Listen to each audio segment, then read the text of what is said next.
Welcome cloud gamers to another Stadia news video, as this video is going to be a two-parter with some excellent news coming down the pike with new features looking to be rolled out for Stadia, but the second part being some bad news, as Take-Two Interactive CEO has not been happy with the platform, and well, I have quite a few thoughts to share on this. So with all that said, let's jump straight into this video.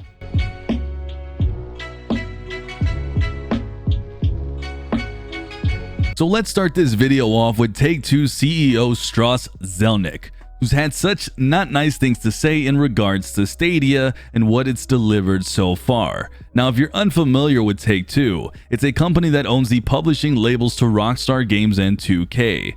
Now, the games on Stadia with both these publishers are Red Dead Redemption 2, NBA 2K20, and Borderlands 3. Also with the upcoming games like Mafia Trilogy and WWE Battleground set to come to Stadia, so there's quite a bit of support so far. But Strauss has left some comments about Stadia that, well, are not so positive and leave doubts in the future of those publishers and their support for Stadia down the line. But in comments made to the Bernstein Annual Strategic Decisions Conference, he had this to say: "Streaming technology is upon us, and the launch of Stadia has been slow. I think there was some over-promising on what the technology could deliver and some consumer disappointment as a result." But he was more critical even further by saying that Stadia wasn't the game changer that it was made out to be. Further, he goes on to say, and I quote, "Anytime you broaden distribution, you potentially broaden your audience, which is why we supported the release of Stadia with 3 titles initially, and will continue to support high-quality streaming services as long as the business model makes sense. Over time, I believe streaming will work." The belief that streaming was going to be transformative was based on a view that there was loads of people who really had an interest in interactive entertainment, really wanted to pay for it, but just couldn't and didn't have a console. I'm not sure that turned out to be the case. Now, keep in mind this does look somewhat contradictory with still new titles set to come to Stadia from the 2K division. He does even go on to mention that over time he does believe streaming will work. But what is a bit more eye-opening here is the fact that he goes on to say there was some over-promising that Stadia wasn't the game changer it was made out to be. We recently have gotten comments from Yves Guillemot from Ubisoft, who gave me what I feel were lukewarm comments as well, when asked how games were selling on Stadia. And his quotes were "things are moving" and that they are doing well. So there is a bit of a trend here that games maybe aren't selling and things aren't trending yet, as well as maybe some of these bigger companies thought. I think the question also that comes to mind is exactly what was Google promising and what trajectory were they selling to some of these publishers? These are tough questions to ask as a community because Google doesn't give us any raw numbers, and it can be a tough pill to swallow as a supporter for this platform. But I'm actually here to tell you that none of this was surprising to me. The fact is that Google did come out of the gate stumbling quite a bit, and it's something that I'll never forget. And it's almost impossible to launch a new service and platform on the scale of Stadia without any major hiccups at all. All you have to do is look at the history of new consoles coming into the market the past few decades and see how that has essentially played out in several instances, like the original Xbox, for example, getting so much pushback because it was a new player in the game, and people just weren't ready for that.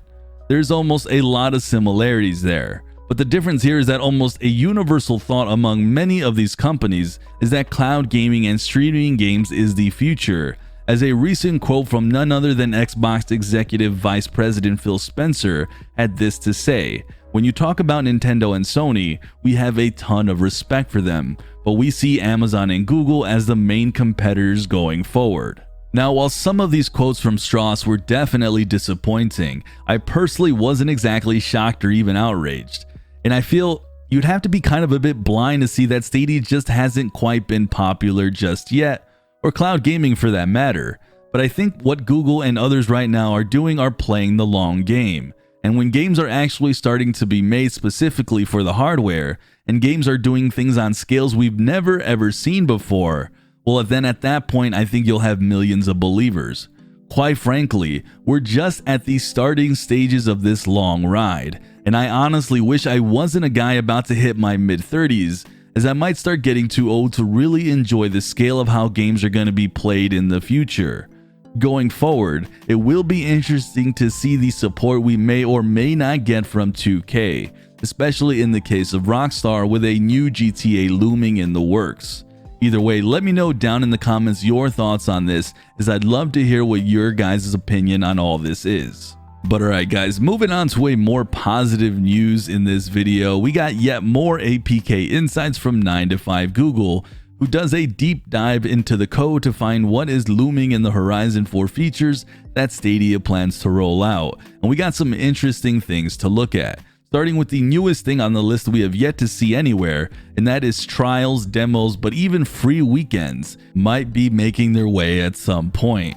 We have some lines here that mention things like buy now to continue playing, play free until, and indications that a free play period ends. It also goes on to mention that some demos may be exclusive to Stadia Pro members. But on top of that, there is even some hidden insight in some upcoming huge sales that could be happening as soon as this summer with a big summer sale. There's even some stuff here about back to school sales, Black Friday, and holiday deals. So Stadia seems to be working on a segment featuring sales all year around. But digging further, we do see that there's more stuff that has been uncovered from the past that we have talked about, like the ever elusive party chat, touch controls, which I've covered before, and we should be seeing support for these this year. But another big one to come out of this was the APK insight that support for non-certified phones may be on the way.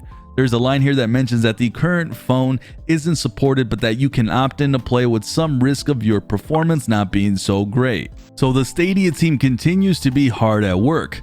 Interesting to mention, with the sales and the trials and the demos and free weekends, a lot of things there look reminiscent to what Steam does, which is a storefront that I'm really familiar with, and frankly I think that's great to see.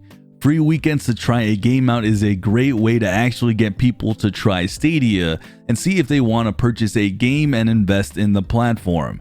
The big sales are also a welcome sight, and the fact is the library is growing, and well, it is warranted enough for these big sales to come.